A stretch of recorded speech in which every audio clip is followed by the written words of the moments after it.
All right, a very namaste to all of you and I welcome you in the series of the teaching aptitude. Last class में हमने test लिया था teaching के और हमने देखा था क्या क्या इंपॉर्टेंट क्वेश्चन है और उसी सीरीज़ को लेकर के उसी के सॉल्यूशन को हम यहाँ पे डिस्कस करने वाले हैं क्योंकि क्लास में जनरली हमारे पास उतना टाइम नहीं रहता है और अगर यूट्यूब पे हम करेंगे तो हो सकता है और सारे बच्चों को भी इससे हेल्प हो जाए जो क्लास में अटेंड नहीं किए हैं या फिर वैसे बच्चे जो कि दूर से हमें देख रहे हैं वो भी इसका फ़ायदा ले सकते हैं. So here we are going to discuss the all important question regarding the teaching aptitude. ये जितने भी क्वेश्चन आप देख रहे हो all the question has been appeared in the exam. ये क्वेश्चन में आया हुआ है, ये लास्ट ईयर में आया हुआ है. So every question is very important. आपको एक अंदाजा मिलेगा किस तरह से क्वेश्चन पूछे जाते हैं एंड उसी के आधार पे हम पहला क्वेश्चन ये देख रहे हैं. This is the first question जिसको हमने देखा था. Which of the following are not the characteristic of teacher centered method of teaching? जब मैंने आपको टीचिंग एप्टीट्यूड कराया था तो उसमें मैंने टीचर सेंटर और लर्नर सेंटर के बारे में बात किया था. तो यहाँ पे आपसे क्वेश्चन पूछ रहा है विच of the following is not, it's a not, नहीं है. तो यहाँ पे पूछ रहा है कि कौन टीचर सेंटर नहीं है, मतलब ये आपसे पूछ रहा है कौन स्टूडेंट सेंटर्ड है. वेरी सिंपल, ये आपसे पूछ रहा है इनमें से कौन स्टूडेंट सेंटर्ड है. यहाँ पे देखिए तो student is a passive learner. Student जो होते हैं वो क्या होते हैं, निष्क्रिय होते हैं. ये जो निष्क्रिय होने का काम ये टीचर सेंटर्ड में है. टीचर जो स्टूडेंट होते हैं वो निष्क्रिय कब होते हैं, जब टीचर एक्टिव होता है. तो ये टीचर सेंटर में आता है. इनमें से पूछ रहा है कि कौन टीचर सेंटर नहीं है. तो what you have to do, आपको एलिमिनेशन के मेथड से जाना है. तो let's come to the elimination method. और एलिमिनेशन मेथड पे आप देखोगे तो यहाँ पे just let's see the option, यानी कि ए नहीं होगा. ए को हम क्या करते हैं, एलिमिनेट करते हैं. Let's eliminate the A option. और इस वजह से जब हम एलिमिनेट करेंगे तो हमने ए को एलिमिनेट किया, ए को एलिमिनेट किया. अब हमारे पास क्या बचा, 50-50. इस 50-50 में इसी तरीके से क्वेश्चन को अप्रोच करना है. मुझे पता है आप आंसर फाइंड कर लोगे, you easily know the answer, but मुझे आपको बताना है आंसर कैसे अप्रोच करना है. आपको एक आंसर कंफर्म है कि ये क्या है, ये टीचर सेंटर का एग्जाम्पल है और आपसे उसमें पूछ रहा है कि टीचर सेंटर नहीं है. Just use elimination. Elimination method आप यूज करोगे तो आपके पास दो ऑप्शन बच गए. Now let's again come to the question. अब क्वेश्चन पे आते हैं और क्वेश्चन आपसे पूछ रहा है कि आपको ये भी बताना है. दूसरा ऑप्शन देखते हैं. Let's see the next option. और आपसे ऑप्शन में पूछ रहा है teacher is a facilitator for learning. Teacher क्या होता है, फैसिलिटेटर होता है. और ये फैसिलिटेटर का काम हमने कहाँ पे देखा था, स्टूडेंट सेंटर में देखा था. स्टूडेंट सेंटर में क्या होता है, टीचर फैसिलिटेटर होता है. तो यानी कि हमें स्टूडेंट सेंटर ही तो फाइंड करना है, यानी कि ऑप्शन में बी होना चाहिए. बी होगा ही होगा, ठीक है, यानी कि ऑप्शन में बी होना चाहिए. तो यहाँ पे देखिए ये दोनों ऑप्शन में बी है, ठीक है. अब क्या नहीं है इसमें, तो डी नहीं होना चाहिए क्योंकि दोनों में ई है, ठीक है, दोनों में ई है, यानी कि ई कंपलसरी है. यानी कि learning is based upon the student interest, ये होता है स्टूडेंट सेंटर में. अब हमें देखना है कि क्या इसमें डी होगा. तो let's come to the D directly. Time बचाना है क्योंकि आपको हर एक मिनट में एक क्वेश्चन सॉल्व करना है. तो डी पे आते हैं. Learning is based upon the collaboration between the student, यानी कि लर्निंग हम कैसे कर रहे हैं, स्टूडेंट के बीच में सहभागिता से, सहयोग से. और ये किस में होता है, स्टूडेंट का कोलैबोरेशन, स्टूडेंट का इंटरेक्शन, ये सारी चीज़ें आप देखोगे स्टूडेंट सेंटर में होता है. तो इसमें से स्टूडेंट सेंटर ही तो हमें फाइंड करना है. तो यानी कि बी डी ई आपका क्या है, सही उत्तर है. यानी कि फर्स्ट का जो आंसर होगा, फर्स्ट का आंसर होगा इस 50-50 में से जो हमने एलिमिनेट किया था, ए को हमने ऑलरेडी एलिमिनेट किया था और उसके हिसाब से हमने ये देखा बी और ई दोनों में कॉमन है.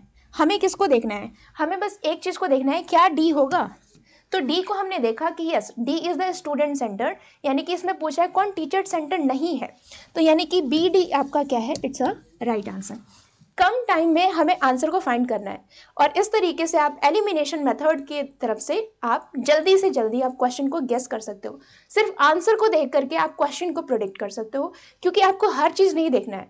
आप स्टूडेंट टीचर सेंटर पढ़ा है तो पूरा टीचर सेंटर दिमाग में कौंधने नहीं लगना है. Just go through the option and just find out कि ऑप्शन में क्या पूछ रहा है, उस तरीके से आप क्वेश्चन को अप्रोच करो.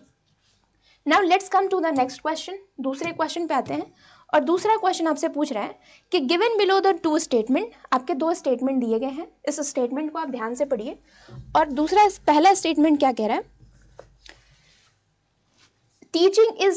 Teaching at the understanding level. यहाँ पे लेवल ऑफ टीचिंग से क्वेश्चन आया हुआ है. Teaching at the understanding level involve encourage student to think critically. जब समझ के स्तर पर हम शिक्षण की बात करते हैं तो ये गंभीर रूप से सोचने और सीखने के अनुभव पर विचार करने को प्रोत्साहित करता है।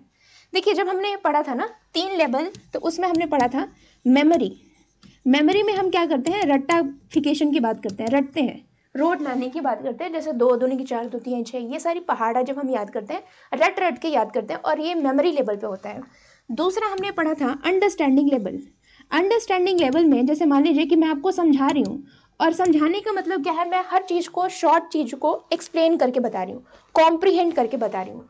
तो अंडरस्टैंडिंग में हम एक्सप्लेनेशन पे बात करते हैं, कॉम्प्रीहेंशन पे बात करते हैं, कॉम्प्रीहेंड पे बात करते हैं, कॉम्प्रीहेंड करने की बात करते हैं, विस्तार रूप से उसको समझाने की कोशिश करते हैं।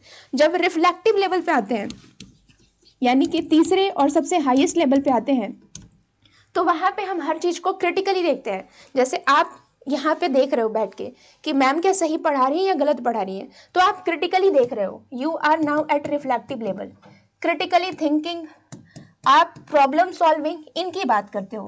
तो ये 3 लेवल की बात की जा रही है, ये हमने ऑलरेडी देखा था अपने क्लास में। तो यहाँ पे क्वेश्चन पूछ रहा है कि teaching at the understanding level involve and encourage student, ये क्या करता है, बच्चों और छात्रों को गंभीर रूप से सोचने और सीखने के अनुभव पर विचार करने की प्रोत्साहित करता है। Remember, it's asking critical thinking. Critically सोचने की बातें कौन करता है, रिफ्लेक्टिव करता है, अंडरस्टैंडिंग नहीं करता है। यानी कि आपका क्या होगा, one statement is the wrong one. जब भी हम अंडरस्टैंडिंग की बात करते हैं, we talk about the comprehension, we talk about the explanation, यानी कि स्टेटमेंट 1 क्या है, आपका गलत है, स्टेटमेंट 1 इज रॉन्ग। और ये देखते हैं ये किस में है, option. Let's come to the elimination, यानी कि ऑप्शन 1 गलत किस में होना चाहिए, बोथ स्टेटमेंट इन ट्रू, ये तो होगा नहीं, एक तो पहले ही गलत हो गया, इसको एलिमिनेट किए। बोथ स्टेटमेंट आज फॉल्स, ये देखेंगे अभी, इसको रखने दे, हो सकता है दूसरा स्टेटमेंट गलत हो तो ये हो सकता है, बट अभी हम नहीं देखेंगे। स्टेटमेंट 1 इज ट्रू, ये भी नहीं होगा, पहले ही हमने देख लिया कि स्टेटमेंट 1 क्या है, गलत है। स्टेटमेंट 1 इज फॉल्स, ये क्या हो सकता है, ये सही हो सकता है। But let's come to the statement 2, यानी कि हमने 50-50 ऑलरेडी एलिमिनेट कर लिया, हमने 1 को एलिमिनेट कर लिया, हमने 3 को एलिमिनेट कर लिया, हमारे पास 2 ऑप्शन है, दोनों में चांसेस हो सकते हैं कि दोनों हो सकते हैं। Let's come to the second statement. Second statement पे हमारे हैं, सेकेंड स्टेटमेंट आपसे क्या कह रहा है, teaching at the memory level. जब हम मेमोरी लेवल की बात करते हैं तो वहाँ पे, यानी कि हम स्मृति स्तर की बात करते हैं, तो वहाँ पे क्या होता है, रोट मेमोराइजेशन, आप रटते हो, यानी कि एक तरीके से आप रटना शामिल होता है। And does not encourage critical thinking, यहाँ पे बच्चों को क्रिटिकली, आलोचनात्मक ढंग से सोचने को जोर नहीं दिया जाता है, ये तो सही है।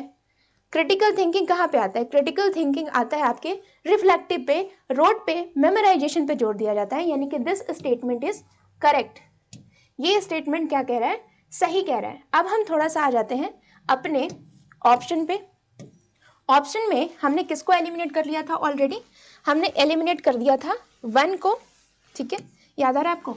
We have already eliminated option number 1, यानी कि, और क्योंकि पहला स्टेटमेंट क्या था, पहला फॉल्स था, और दूसरा क्या है, सेकेंड स्टेटमेंट क्या कह रहा है, ट्रू है। पहला फॉल्स, दूसरा ट्रू, यानी कि statement 1 is false but statement 2 is true. सबसे लास्ट में दिया है ताकि आप इतना दूर तक आओ ही ना, पहले ही आप गलत कर लो। तो इस तरीके से आपको एलिमिनेशन मेथड से 50-50 आपने ऑलरेडी एलिमिनेट कर लिया। दोनों स्टेटमेंट कभी भी सही नहीं हो सकते, दोनों स्टेटमेंट गलत नहीं हो सकते, क्योंकि एक क्या है, सही है, तो आप लास्ट में आसानी से आ जाओगे। एलिमिनेशन मेथड ही आपको राइट आंसर तक पहुंचाएगा। सो इसी वजह से मैं चाह रही हूँ कि इस क्वेश्चन के थ्रू आप इस मेथड को समझो, क्योंकि आंसर हो सकता है आपको सही मिल जाए। ऑफकोर्स मैंने आपको क्लास में कितने मिनट दिए थे, 20 मिनट दिए थे, आपके पास बहुत टाइम थे, बट उस 15 मिनट में भी आप कैसे राइट आंसर तक पहुंचो, क्योंकि एग्जाम में उतना टाइम नहीं होता है। तो इस मेथड को आप प्रैक्टिस करो, जब भी आप मॉक लगाओ, जब भी आप PYQ लगाओ। Now let's come to the next question, third question की तरफ आते हैं। Among the following skill which is consider as the soft skill. ये 2 स्किल आपको समझना है, सॉफ्ट स्किल और हार्ड स्किल। हार्ड स्किल बोले तो वैसे स्किल्स जिसके लिए एक सिलेबस, एक करिकुलम और उसके आधार पे आपको एक डिग्री दी जाती है। और जब हम सॉफ्ट स्किल की बात करते हैं, ये इंडिविजुअल की अपनी स्किल है। फॉर एग्जाम्पल, आपके अंदर क्या है, आपके अंदर थोड़ी सी एडेप्टेबिलिटी है, फ्लेक्सिबिलिटी है, these are the interpersonal skill. हर इंडिविजुअल की अलग अलग होती है, अलग अलग स्तर होता है उसको सहने की, या फिर टॉलरेंस लेवल किसी की हाई होती है, कोई बहुत ही ज़्यादा रिएक्टिव हो जाता है। ये सब किस में आता है? That's come under the soft skill. Hard skill क्या होता है? वैसे स्किल जिसके बदले आपको एक बाकायदा सर्टिफिकेट मिले। तो इसमें से पूछ रहा है कि कौन सा सॉफ्ट स्किल है, मतलब इंटरपर्सनल स्किल है, यानी कि हर इंसान के अंदर अपनी अपनी क्षमता होती है। डिसीजन मेकिंग, यानी कि मान लीजिए कोई जो है बहुत ही खराब सिचुएशन में भी डिसीजन बहुत अच्छा लेता है, या फिर कोई जो है वो मान लीजिए कि बहुत टेंस इन्वायरमेंट में भी डिसीजन अच्छा ले लेता है, या फिर कोई जो है उसके लिए उनको डिसीजन लेने के शांत इन्वायरमेंट चाहिए। ये सबकी इंटरपर्सनल पर डिपेंडेंट होती है, तो that will come under the interpersonal. तो बट एक चीज मैं आपको बताऊं, let's come to the elimination. Elimination पे आते हैं। Marketing, this is the subject, ये सब्जेक्ट है और इससे रिलेटेड आपको कोर्स कराए जाते हैं और बाकायदा आपको एक सर्टिफिकेट मिलता है।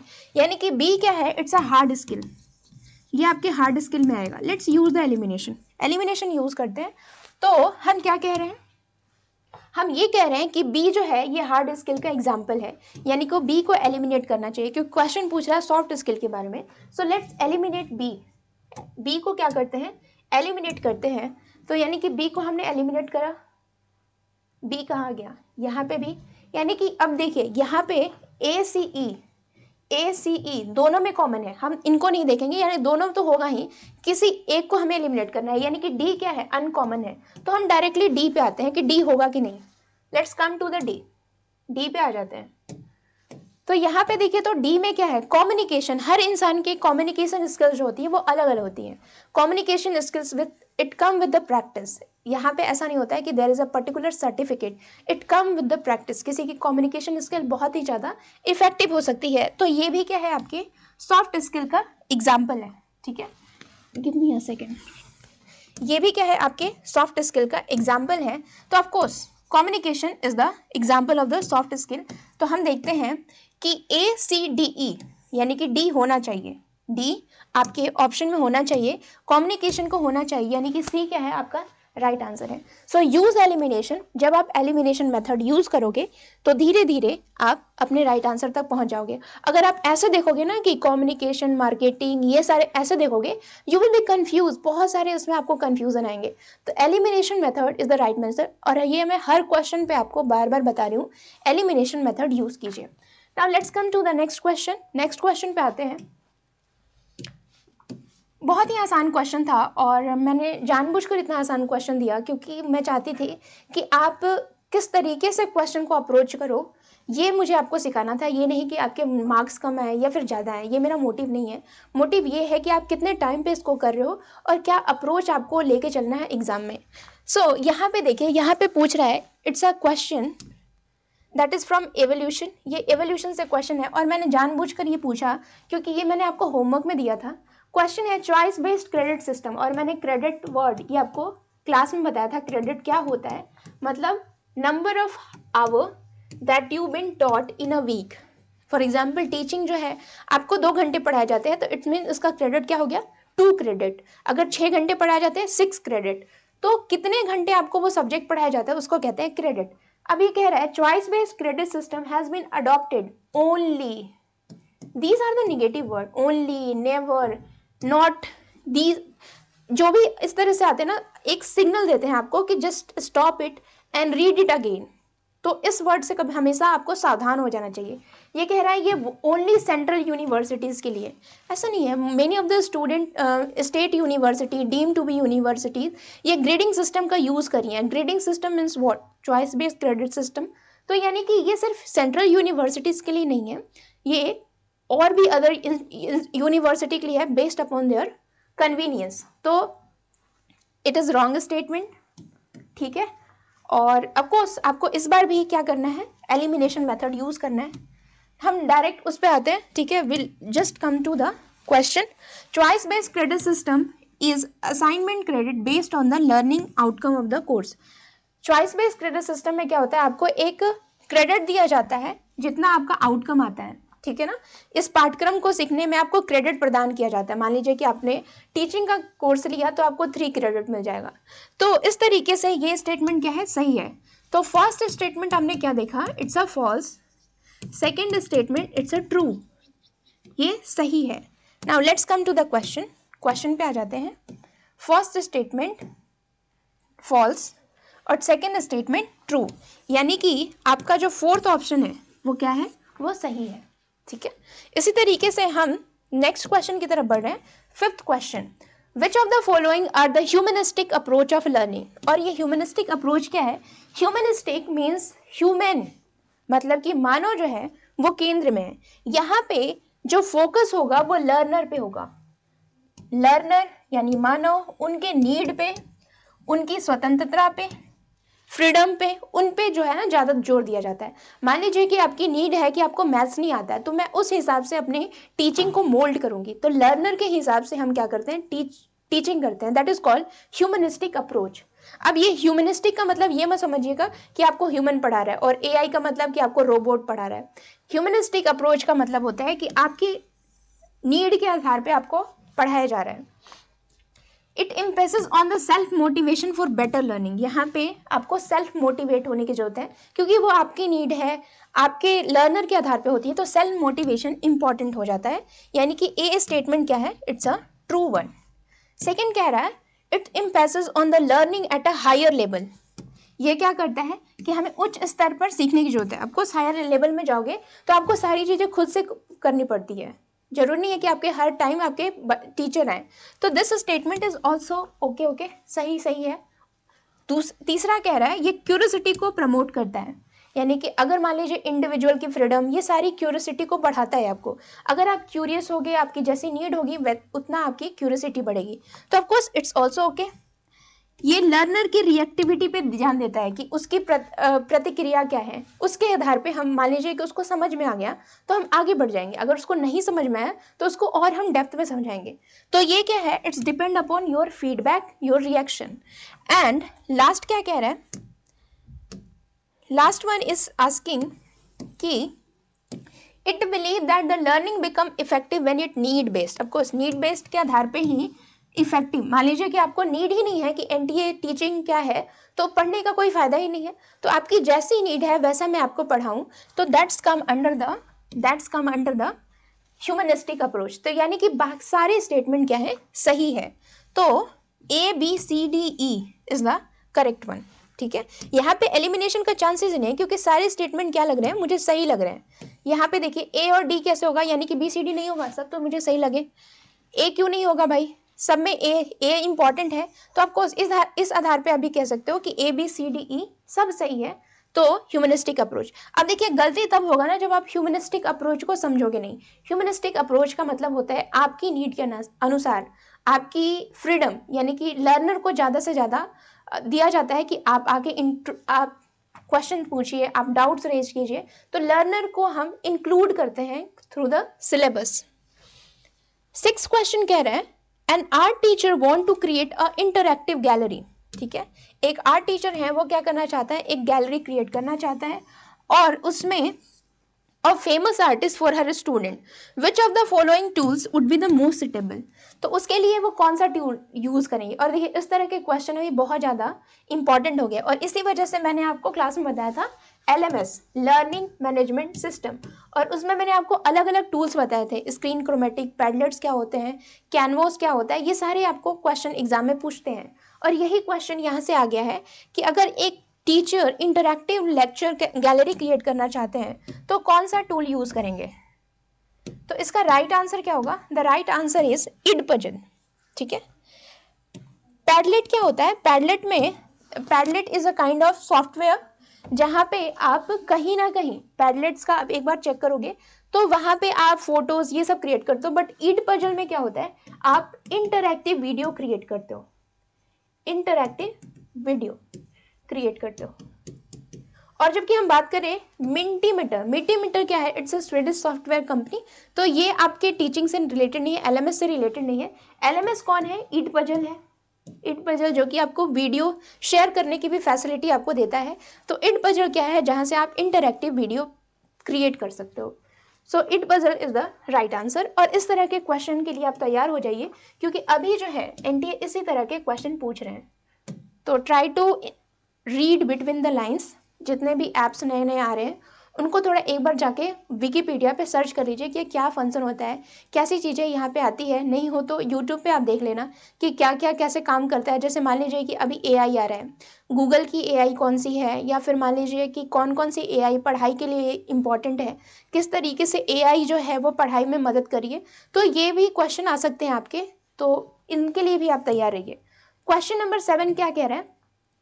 Consider the following passages and pick the correct option in the light of the language function probably needed to be served. अब देखिए यहाँ पे आपको कुछ पैसेज दिए गए हैं और आपको बताना है कि इनमें उसके आधार पे कौन सा स्टेटमेंट सही है। ऑप्शन को हमेशा ध्यान में रखेंगे और एलिमिनेशन मेथड यूज करेंगे। A civil war is like a heat of fever but a foreign war is a like a heat of exercise. जब हम गृह युद्ध की बात करते हैं तो एक गर्मी की तरह है, लेकिन जब हम विदेशी युद्ध की बात करते हैं तो ये व्यायाम की गर्मी की तरह है। And serves as a keep the body as a health, और शरीर को स्वस्थ रखने में मदद करता है। मुझे नहीं पता ये स्टेटमेंट क्या है और इसका क्या ताल्लुक है, क्या लॉजिक है, बट इसके आधार पे इन्होंने क्या दिया है, कुछ स्टेटमेंट दिया है और आपको बताना है कौन सा स्टेटमेंट सही है गलत गलत है। तो पहला आता है स्टेटमेंट, क्या कह रहा है? डायरेक्टिव, निर्देश। किसी चीज को आप कहते हो निर्देश देना, तुम ऐसे करो, तुम वैसे जाओ, यहाँ मत बैठो, वहां मत जाओ। तो ये कह रहा है avoid civil war, do not avoid foreign war. आप सिविल वॉर को अवॉइड कर सकते हो बट फॉरेन वॉर को अवॉइड मत करो। ये स्टेटमेंट दिया है, डायरेक्शन दिया है, तो ये सही है। ऐसे ही तो डायरेक्शन देते हैं हम, टीचर आपको ऐसे ही डायरेक्ट देते हैं कि तुम्हें ये करना है, ये नहीं करना है, तो it's a called direction during the teaching. तो ये सही है, स्टेटमेंट 1 क्या है, सही है। Let's come to the option.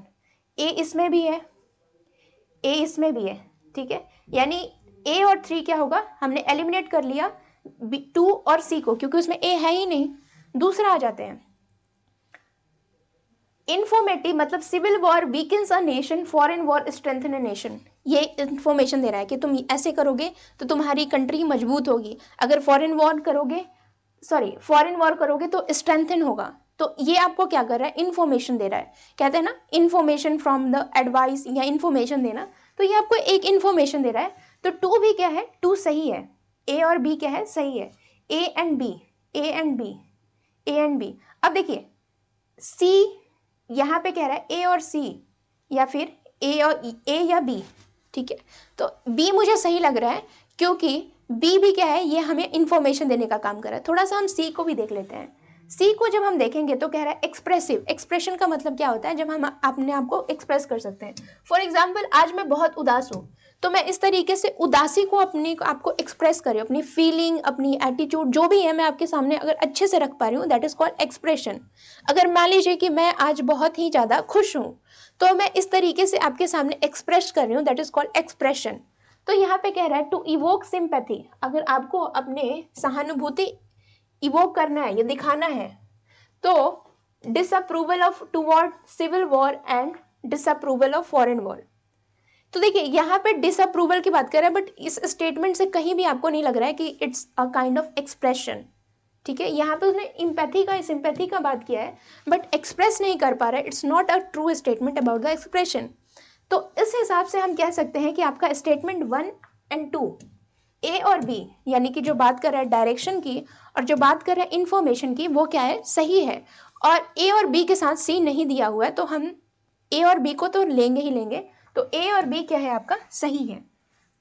और इस चीज का इंफॉर्मेशन आपको कैसे पता चलता है, जब आप डायरेक्टली आंसर की तरफ जाओगे, you will start eliminating through the answer.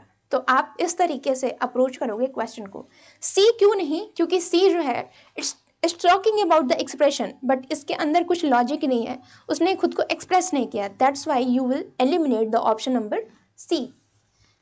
Question number 8 पे आइए। A teacher is preparing a course of science, he, एक टीचर क्या कर रहा है, विज्ञान का पाठ्यक्रम तैयार कर रहा है, और उस पाठ्यक्रम के दौरान, ठीक है, उस पाठ्यक्रम के दौरान उसने क्या किया, वह कुछ बच्चों के लिए भी कर रहा है, ठीक है। He is trying to do for a student to promote collaboration and problem solving among learner, कि बच्चों के अंदर वो प्रॉब्लम सॉल्विंग डेवलप करना चाहता है। तो what kind of group should he see form, independent student assignment, teacher center student centric, और सोशल ग्रुप। तो बताइए उसको किस ग्रुप में रखेंगे, कि एक शिक्षक भले ही यहाँ पे शिक्षक है, देखिए लिसन, शिक्षक यहाँ पे भले ही है, बट वो शिक्षक क्या कर रहा है, बच्चों के नीड के अनुसार, बच्चों को ध्यान में रख करके वो क्या कर रहा है, एक कोलैबोरेटिव और प्रॉब्लम सॉल्विंग गुण प्रमोट कर रहा है। यानी बच्चों के अंदर, बच्चों को सेंटर में रख करके वो सारी चीजें, करिकुलम को प्लान कर रहा है। तो वो जो कोर्स आएगा वो स्टूडेंट सेंट्रिक ग्रुप में आएगा, क्योंकि वो बच्चों की नीड, बच्चों का डिमांड, उसके आधार पे वो बातें कर रहा है। तो जब भी हम बात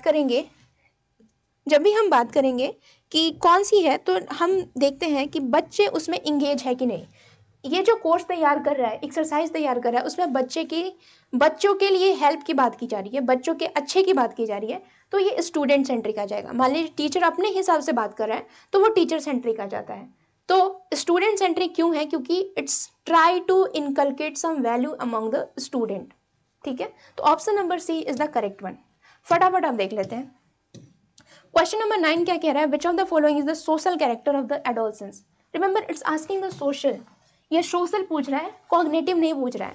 जब मैंने आपको कैरेक्टरिस्टिक ऑफ लर्नर पढ़ाया था तो उसमें कॉग्निटिव ये सारे बताए थे। कॉग्निटिव में आपकी इमेजिनेशन, ये आपकी इंट्रापर्सनल है, मतलब आपके अंदर की है। जबकि लॉयल्टी सोसाइटी के प्रति, अपने पार्टनर के प्रति, या फिर अपने फैमिली के प्रति, या फिर मान लीजिए कि किसी वैसे लोग जो आप पे ट्रस्ट करते हैं, तो यहाँ पे सोसाइटी इन्वॉल्व है। लीडरशिप भी क्या है, सोशल कैरेक्टरिस्टिक है।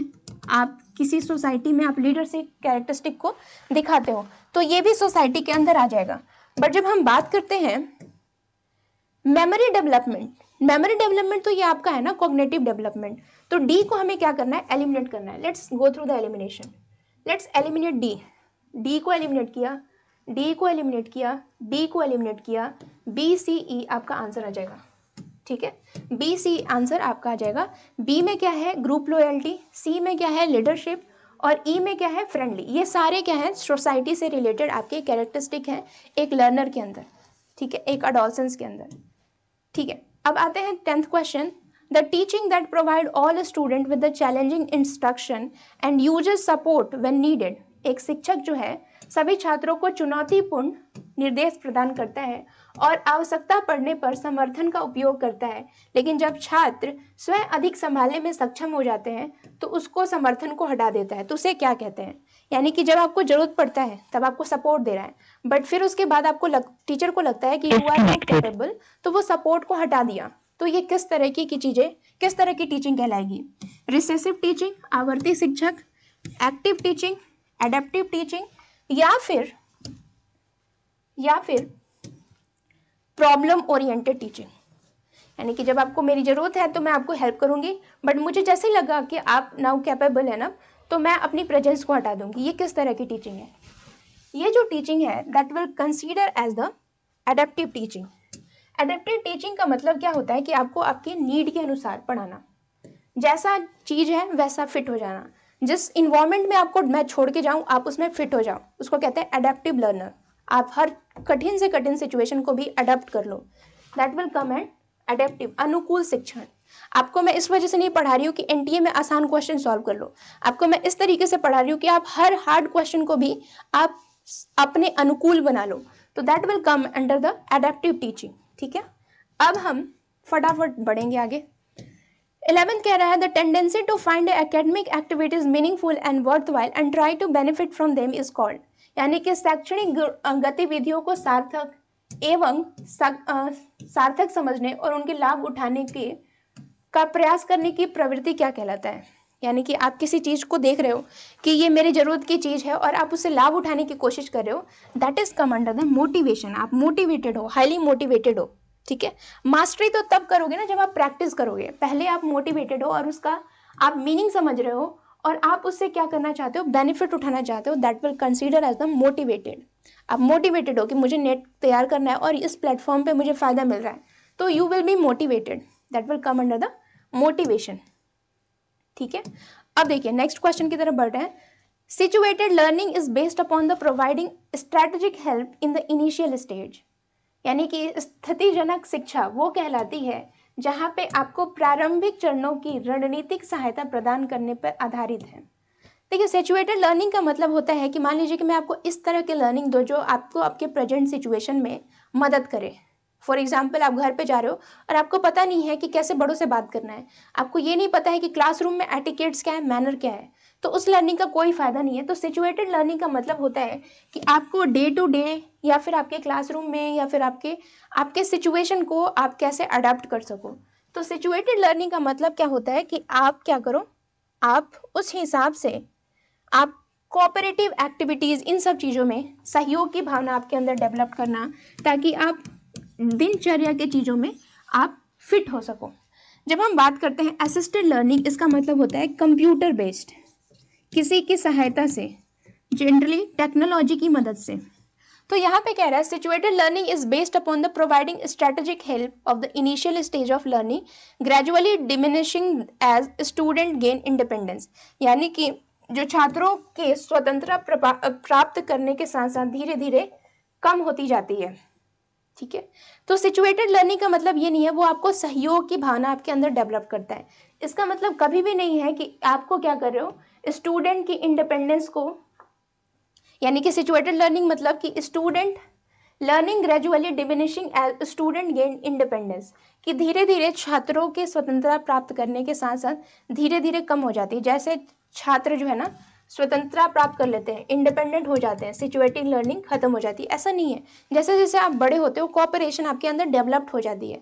तो सिचुएटेड लर्निंग इसके जस्ट अपोजिट है, वो कहता है कि आपको कोऑपरेटिव बनना है, आपको डिपेंडेंट नहीं बनना है, खुद पे सेल्फ इंडिपेंडेंट बनना है। तो ये इसके अपोजिट बात कर रहा है, स्टेटमेंट गलत दिया है, ये इसके अपोजिट दे रहा है। दूसरा कह रहा है assisted learning is based upon the idea that skills and knowledge are tied in a situation in which they are learn that they are difficult to apply in a new setting. यहाँ पे दूर दूर से उसने technology या फिर इनकी बात नहीं की है, इसने क्या कहा है कि सहायता लर्निंग मतलब कि कौशल और ज्ञान की स्थिति में जुड़े होते हैं जिससे सीखा गया है और उन्हें नई सेटिंग्स में लागू करना मुश्किल होता है।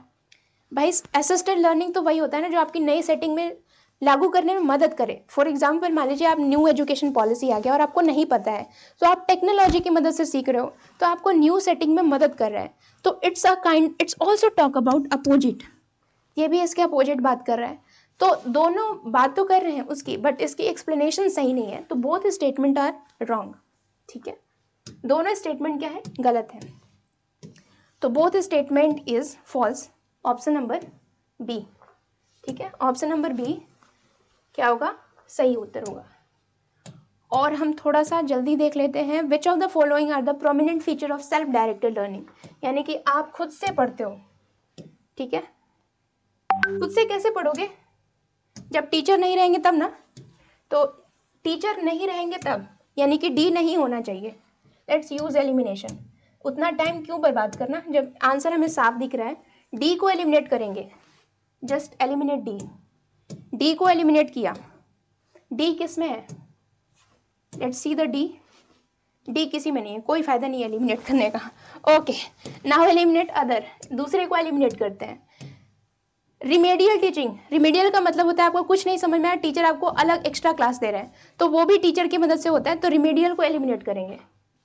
सेल्फ का मतलब होता है आपको समझ में नहीं आया, आप जाके खुद से पढ़े। रिमेडियल का मतलब होता है टीचर आपको पढ़ा रहे हैं, तो टीचर को हटाना है, तो हम या तो सी को हटा सकते हैं या डी को हटा सकते हैं। डी तो है ही नहीं ऑप्शन में, तो सी को ही हटा सकते हैं।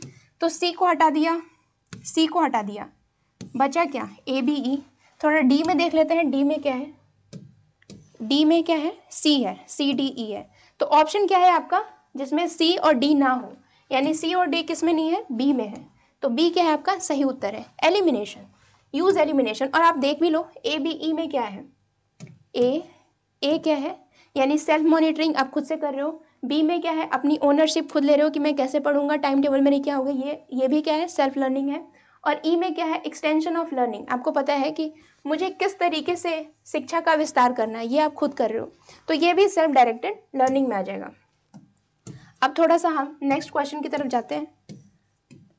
14th question, which of the following is the name of technology platform has been mentioned in new education policy through which online teaching of a learner will encouraged, यानी कि किस टेक प्लेटफॉर्म से ऑनलाइन टीचिंग लर्निंग को प्रोत्साहित करने की बात की है न्यू एजुकेशन पॉलिसी में, और वो आ जाता है आपका स्वयं।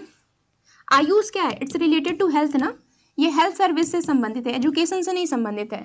परख आपके एग्जामिनेशन से संबंधित है, किस तरीके से आपकी एग्जामिनेशन होगी उनसे संबंधित है। दीक्षा ऐप पे मैंने बताया था जितने भी रिकॉर्डेड वीडियो होती है ये सारे आपके दीक्षा ऐप पे अवेलेबल होती हैं। तो यानी कि आप NIT क्या है भाई, ये तो इंस्टीट्यूट है, तो इसको एलिमिनेट करेंगे। आपका आंसर क्या होगा, ए और डी, ए और डी, ए और डी, यानी कि आपका ऑप्शन नंबर बी। परख क्यों नहीं होगा, Parakh is the related to assessment, वो असेसमेंट से संबंधित है, टीचिंग से संबंधित नहीं है, तो बी। चलिए नेक्स्ट लास्ट ऑप्शन पे आते हैं, last question. Swayam is a program initiated by government of India is design to achieve 3 cardinal principle. और 3 कार्डिनल प्रिंसिपल मैंने चीख के क्लास में बताया था, और वो क्या है, एक्सेस, आप हर जगह उसको क्या कर सकते हो, एनी टाइम एनीवेयर, ठीक है। एक्सेस, इक्वालिटी नहीं है, इक्विटी है, ठीक है। तो हम क्या करेंगे, बी को एलिमिनेट करेंगे, और क्वांटिटी नहीं है, क्या है, क्वालिटी है, ठीक है, क्वालिटी है।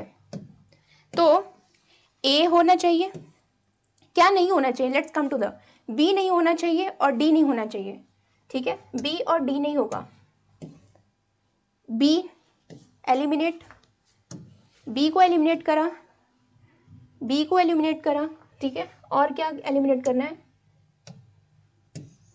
यहाँ पे बी है, बच गया आपका बी, तो बी आंसर सही है, यानी कि ACE आपका इसमें ना तो बी है ना तो डी है, यानी कि बी ऑप्शन क्या आपका सही है। देखिए जितने भी आंसर आज आपने देखे सब आसान थे, मुझे पता है you all people have gain 15 out of 15, but मेरा जो अप्रोच है वो आपको सिखाना है, आपको किस तरीके से एग्जाम में कम समय में सारे क्वेश्चन को अप्रोच करने हैं। And the only method is the elimination, use elimination, that will help you. और इस तरीके से आप धीरे धीरे एलिमिनेशन मेथड का यूज करें। तो this is all about the how to approach the teaching aptitude, not only teaching aptitude, all the question regarding the paper 1. Use elimination, that will be beneficial for you, because when you see the question, all the question is seems like a apt one, but आपको क्या करना है, आपको best option की तरफ जाना है, और ये तभी होगा जब आप एलिमिनेशन मेथड यूज करोगे। So this is the only way, practice practice practice. तो इस तरीके से आपको सारे क्वेश्चन देखने हैं। Till then just keep studying the paper 1, have fun and take care.